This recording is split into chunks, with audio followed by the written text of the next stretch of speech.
Hi, this is Rachel in Recovery. We're back with Ashley Chung, and she's going to tell the rest of her story. How has this impacted how has this affected your parenting? Well, I am not a biological parent yet. We are now in the process of adopting twin boys. They are 10 years old, and we've had them now for about 6 months. And actually, we've surprised ourselves. We think that we are doing an amazing job parenting, or at least, I know that sounds cocky, but we are instilling such good traits in these boys already because since we're adopting, clearly they're also victims of trauma, not the same trauma, but trauma nonetheless. And these kids, they have such distinct problems, and they're polar opposite problems, and it clashes. And so how my husband and I have handled it with what I've gone through and what he's gone through is we are instilling confidence in them. We're making them confident in themselves. So when they do feel bullied at school, they don't have to feel small. I'll use this example. One of my kids, um, he he's the more insecure one, and he's the least athletic one, and he has found an interest in cooking with me. So I let him cook with me. And when I say I let him cook, I mean I let him do it. I just stand there and I tell him what to do because I want him to gain that independence of being able to do it himself, and that confidence. And even if he makes mistakes, like let him make those mistakes and he'll learn as he goes, perfecting his own craft. So I taught him, the very first thing I taught him how to make was chicken and rice, but we make it different. We put it after we season it and cook it, we put it in the pressure cooker with a bunch of seasonings and make the rice really creamy. But anyway, I showed him how to make that, and just guiding him, I just stood there. I didn't touch anything. I just said, now do this, put this here and put that there, and sprinkle this on what you think is a generous amount or good enough. You don't want to over season, but if you under season, that's okay. You can always add, right? And at the end, the meal was delicious, and he ate it and he loved it, and his brother loved it, and that boosted his confidence because his brother's hyping him up and I'm hyping him up. He's hyping himself up. So then he goes to school.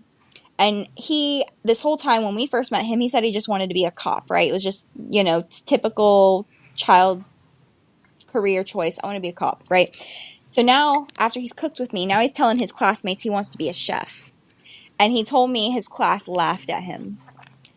And the confidence we have instilled in him, he was like, I don't care if you're laughing or not. At least I'm eating good.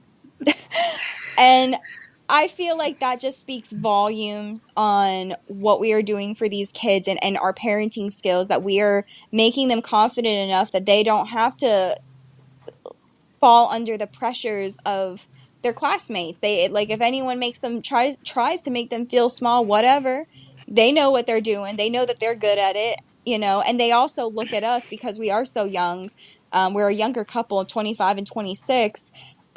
We're young enough for them to kind of look at us and be like, that, yeah, I want a life like you guys, because we built a great life for ourselves from scratch. So I think that's translated into really good parenting skills for these kids, and I have high hopes for them growing into teenagehood.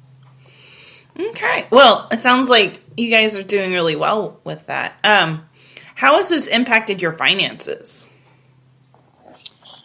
Well, it was bad at first. Part of my coping, and this it has less to do with this child sex abuse and more to do with, it does boil down from it. My biological father, he did not work. He pretended to work growing up, saying he worked for the FBI, the CIA, the Bush administration.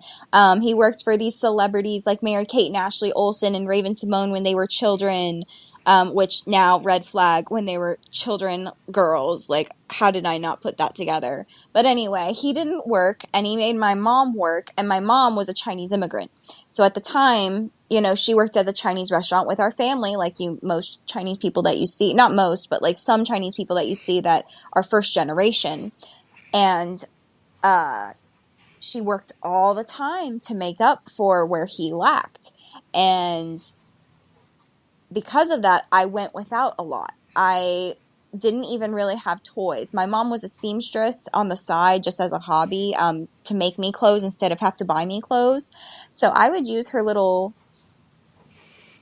what thread spools. I don't know what they're called, but the little spools of thread. And I would pretend those were people, and I'd get Tupperware and pretend those were school buses, and I'd get old shoe boxes and I'd tape them up and pretend those were like Barbie houses, and that was how I played Barbies. And I also went without a lot of clothes, and because I'm naturally very small growing up, I remember I was wearing clothes from the fourth grade in like the ninth grade. And that was embarrassing because I was forced to go to a public school. I just wasn't allowed to have friends. So I wasn't allowed to like participate in parties or holiday themed anything. Like I was isolated but put in the public. So it was very hard for me to adjust and accept that. So once I got my own money as an adult, I spent every penny on clothes and toys and not literal toys, but adult toys, gadgets and stuff. I blew all my money on everything I couldn't have growing up because now I had full control. And I met my husband when I was 19 years old, so I was still young and still through that phase, and I still shopped a lot, even in our early relationship. And it wasn't until recently that I've got a hold of myself and it's like, Ashley, like, be smart with your money. Like, you're not, this isn't a trauma response anymore. You're not in danger of going without. You're in full control for the rest of your life. So now I've gotten a better handle on my finances. We've got like 4 different retirement accounts, different stocks, different, Roth IRAs, and we're doing a lot better with our finances. But my trauma was a result of poor financial choices to begin with. Okay. How has this impacted your overall long-term health? Well, I don't know if I've had health issues, and when you look at me, you wouldn't think so. I'm 110 pound, 5'2", Asian, Asian American, and from the looks of me, I should be perfectly healthy. But when I was 20 years old, I fell into septic shock, which we still don't know why. But a month after septic shock, I had a heart attack. So at the age of 20, I had my very first heart attack and basically an onset of health problems since then. And I don't know if my mental health has anything to do with it or not. I would say that it probably wouldn't have happened as soon. I would think, logically speaking, but there's no way to really guarantee, your physical being can't, there's no test to verify that your physical body is reacting to a mental reason, right? Other than typical like anxiety and stuff. So Actually, there is. There's, there yeah, is? like they have, like, I mean, it's more of a survey, but it's called the ACE score. And so they track all your childhood trauma, and depending on your score, it dictates, like, you're more likely for XYZ, and it's everything from heart issues to cancer to all of these things. And I recommend reading The Body Keeps the Score if that's not on your reading list already. Oh wow, I had no idea. Thank you. Yeah, absolutely. I'll read that, and I'll also take that survey because that I had no idea that something like that existed. Yes, it does. I mean, it's an indicator, but yes, I mean, there's a huge correlation to a high ACE score and like your body just giving out on you. Yeah, there's definitely a lot of that. And right now I actually have a cardiology appointment scheduled for next Friday because in my current life right now, I have had to help my mom file for divorce from him finally. It's been a healing journey for her too. So her divorce is April 25th. Woohoo! But I have been dealing with that because she's Chinese, so I had to deal with all of it for her because she struggled to understand how to deal with the law and lawyers and stuff. So that's something that's been on my plate. I'm having to deal with that for her. But then also, his reaction to the divorce was so nasty and so negative. Listing that, he cannot allow her a divorce as it's against his religious beliefs, and he calls himself a sovereign citizen, acts like it says he's a stateless person, that no rules of the world applies to him anymore. Like, it's literally crazy. But he obviously is very vindictive, very malicious still, instead of remorseful and taking accountability and responsibility for what he's done. He's still acting like he's the victim. And so once that realization hit me, I was like, I have to press my own charges, because if he gets out, he's going to come after us because he won't even acknowledge what he's done wrong. So that is something that I have been presently dealing with. And in turn, in the last couple of months, I have been fainting a lot, passing out completely. Like, it started once, like a while, and then it started once a week and multiple times a day, and it's been pretty bad. And so I don't know if this has anything to do with what's going on, but I would think that it might. I would say it most definitely does. I would recommend talking to your primary physician and kind of going from there on that. Oh yeah, the cardiology appointment's next week. I'm sure they're going to slap a monitor on me, and I'm sure it'll be fine. It always is. I'm young. Well, I mean, and I would also tell my cardiologist, hey, this is what's going on emotionally, because that does help them identify things better. Oh, absolutely. Yeah, that is always usually how I address things, because I like to believe my physical body isn't giving me as much problems as my mental. So I always start with, I don't know if this is any real problem. I'll tell you right now, I've got a lot of stuff going on. And usually we'll go from there. They'll run their tests and Yeah. we'll see what happens. How has this impacted your social life? So it's kind of a mix. At first, so before I spoke my truth, right, I was considered a social butterfly. But again, like I mentioned in the beginning, I was a very toxic person. So I was very social, but very toxic. So I had a lot of friends, but not very healthy friendships. As I got older, as I started to accept my truth, tell my truth to myself and to other people, it created a different form of anxiety where I started to want to remove myself from everybody and isolate myself from everybody, because one, I didn't want to spread all of my negativity or all of my problems onto people. And I have a form of social anxiety that I feel uncomfortable in silence. So if there's any moment where I feel there's silence or there's nothing else to talk about, I continue to talk.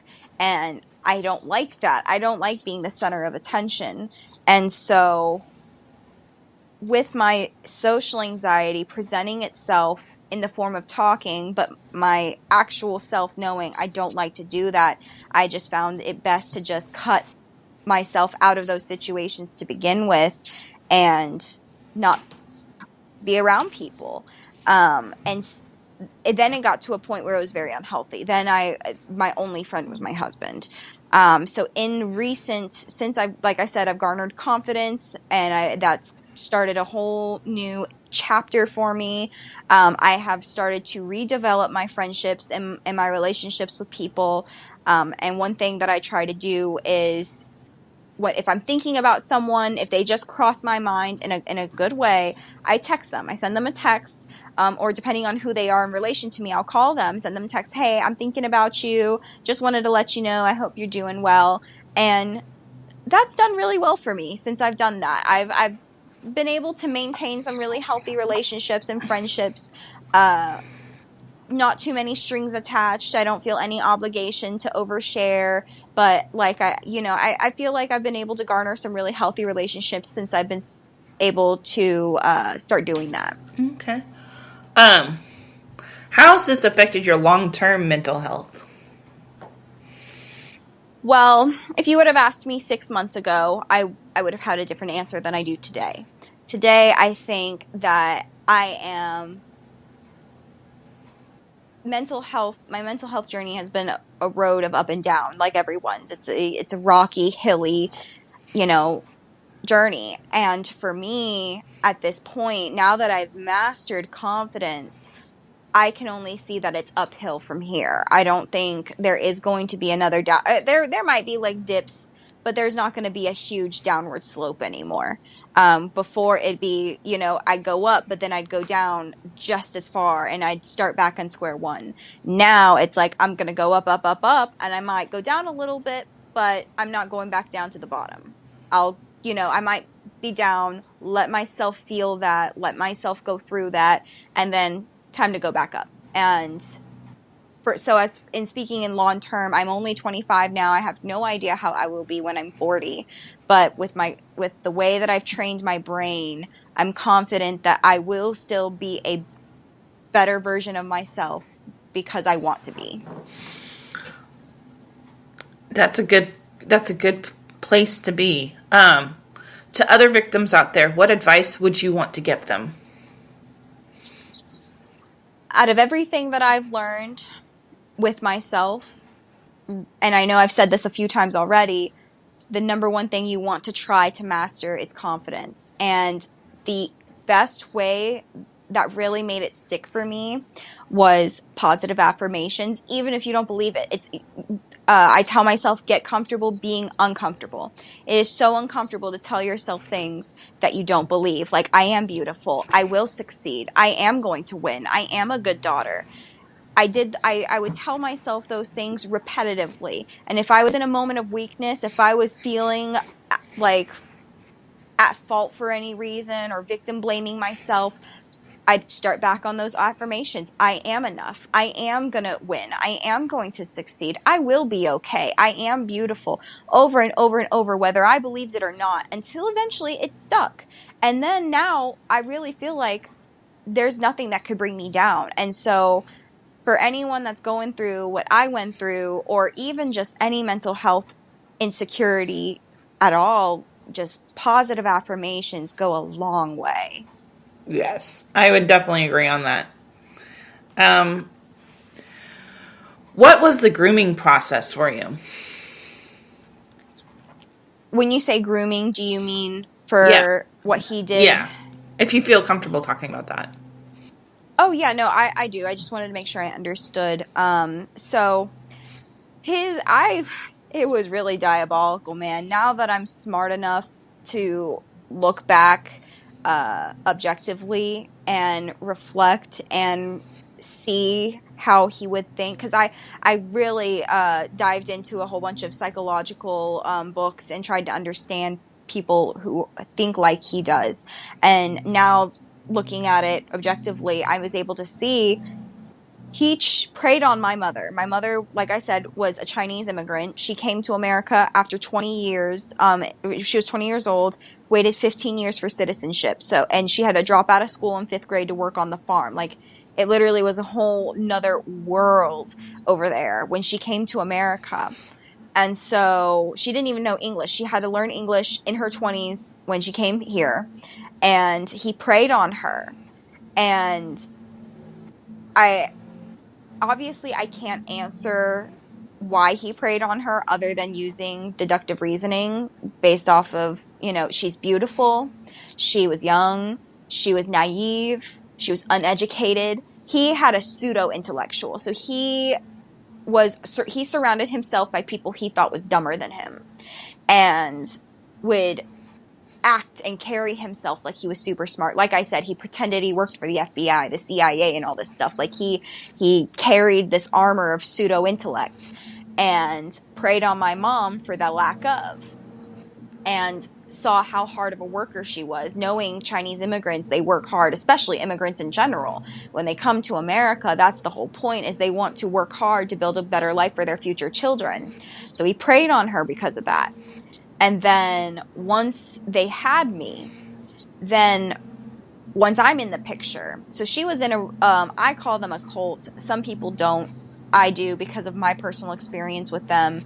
Um, they try to manipulate people, or I won't use the term manipulate for the people that are in this group of people, but they basically use fear tactic. They tell you that if you don't believe what they believe, then you will die. And that's my mom. She's grabbed onto that fear tactic. She's scared to die. So now she's full force what they believe. And he met her through that group. But then once, for as long as I can remember, he never went to the church goings. So part of the grooming process was he would force me to go. He was in my ear constantly, oh, she doesn't love you. Oh, this, that, and the other. She's doing this because she doesn't love you. And then forcing me to go with her because she didn't love me is how he'd phrase it. Oh, I don't want to hear her yell at me, or I don't want to hear her complain. So you just go. I don't want to deal with it. But remember, she's doing this because she doesn't love you. And which made me grow resentful towards her, which made me, just that much more rebellious against her, give her that much more of a harder time, make me want to go home more and be with him more. And he gets to stay home and just relish in it. And that really was like the main part of the grooming, was putting me against her as much as he could. So then when he wasn't working and she was, I'm home alone with him, he's grooming me even more that he's my only best friend. Because in this religious group, they look at anyone outside of the religious group as worldly people. Worldly people are tainted people. You can't associate with them. Outside association spoils useful habits is what they always quoted to me. And so I'm an only child, so I'm at home, no friends, no family to play with, just me and him. And that was what he did. That was his plan, and he went through with it for over 10 years. It started as early as about 4 or 5 years old. All the way up until I was in my late teenager, or no, not late, early teenagers. It just gradually stopped. But because I was raised to believe that it was okay, I was raised to believe that it was an act of a father showing his daughter love, I didn't think anything of it. I didn't question it. So once it gradually stopped, once I started getting into high school, I didn't think anything of it. But I remember he had a talk with me. He sat me in his truck before, I think it was like freshman year, the summer of freshman year of high school, saying that, giving his version of the sex talk was that I have permission to go down on guys and they have permission to go down on me, but there will be no penetration. Otherwise, he'll know about it and I'll be in trouble. And again, back then, didn't know how to think of it. I remember feeling a bit uncomfortable. Like, okay, I don't want to talk about this, but he was persistent on talking about it with me. So that, from that point, I almost was creeped out by my dad, but then it's like, he was my best friend for so long. He did this and that for me for so long. I can't be like this. I'm betraying him if I feel like this, right? So, there was another thing he said to me too that really was further manipulation to me, and I don't know if he was blowing smoke up my ass or not, but he's saying that he can smell when girls are on their period or when they're horny. And we would be going through a grocery store, and he'd be like, oh, that girl right there, she's on her period. Teenage girls that he's pointing out. Oh, that girl right there, oh, she's horny. Oh, she wants some. And I remember I would feel so embarrassed that, one, if anyone could hear him, and two, what about me? Oh my God, how many people can smell me all the time? And that was oh my gosh, that was so hard for me to get over, to realize that that's not true. I didn't even learn that wasn't true until I was in my 20s.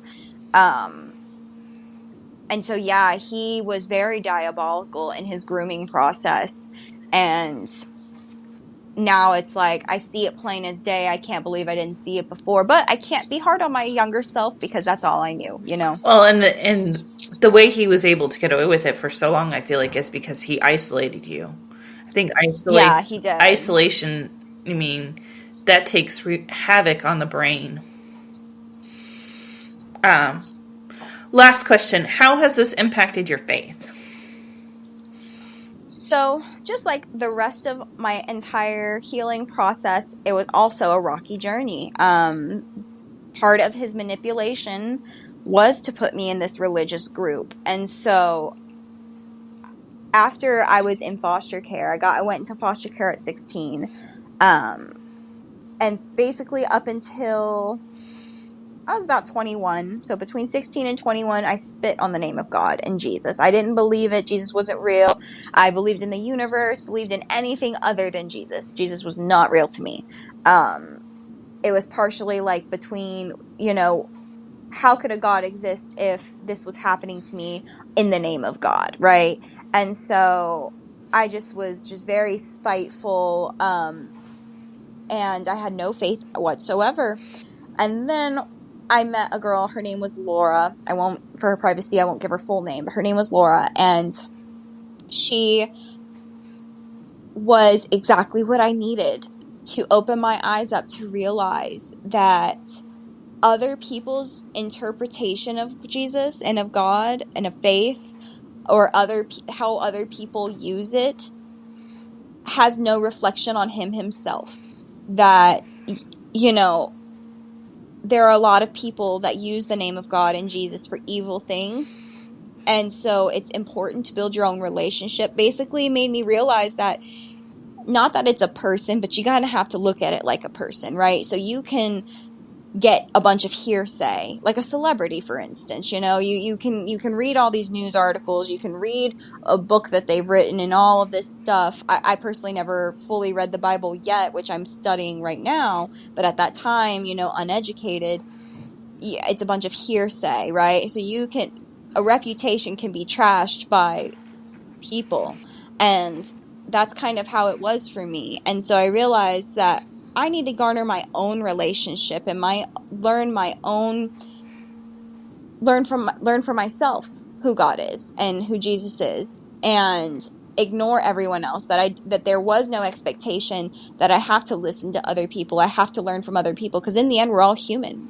And so once I learned that, and I started to do my own studying and started my own relationship and prayer, and that's when it changed.